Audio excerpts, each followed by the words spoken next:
சத்யாவில் சுதந்திர தின super offer. அனைத்து வீட்டு உபயோகப் பொருட்களும் மாபெரும் தள்ளுபடி விலையில் வாங்கிடுங்கள்.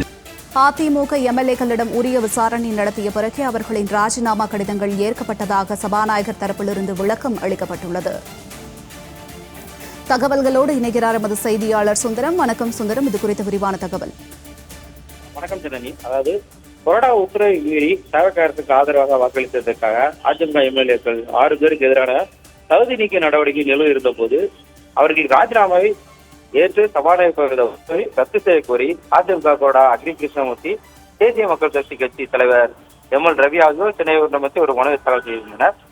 இந்த வழக்கில் விசாரணையின் போது அதிமுக எம்எல்ஏக்கள் சுய விருப்பத்தின்படிதான் ராஜினாமா செய்தார்களா என சபாநாயகர் விசாரணை நடத்திருக்க வேண்டும் எனவும், வழக்கு தொடர்பாக நோட்டீஸ் அனுப்பியும் சபாநாயகர் வழக்கை எதிர்கொள்ளவில்லை என அக்னி கிருஷ்ணமூர்த்தி தரப்பில் சுட்டிக்காட்டப்பட்டிருந்தது.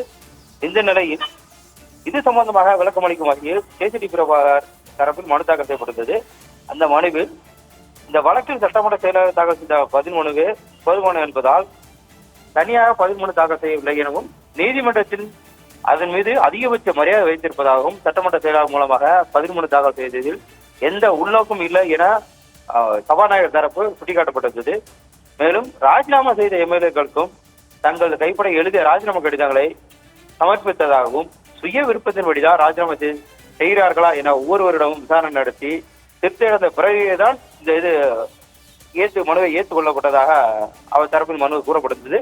இந்த வழக்கான தலைமை நீதிபதி சுசுருத் அரவிந்த் சர்மாதிகாரி மற்றும் நீதிபதி அருண்முன் அடங்கிய அமர்வு விசாரணைக்கு வந்த போது சபாநாயகர் மனுவுக்கு பதிலளிக்க அவகாசம் வழங்க வேண்டும் என அக்னி கிருஷ்ணமூர்த்தி தரப்பில் வழக்கறிஞர் கேட்டுக்கொண்டார். இதை ஏற்று சபாநாயகர் மனுவுக்கு பதிலளிக்க தாக்கல் செய்த அந்த அக்னி கிருஷ்ணமூர்த்தி தரப்பு மனுவுக்கு அனுமதி அளித்து இந்த விசாரணையை வரக்கூடிய செப்டம்பர் 1ஆம் தேதிக்கு தள்ளி வைத்தனர். சென்னை.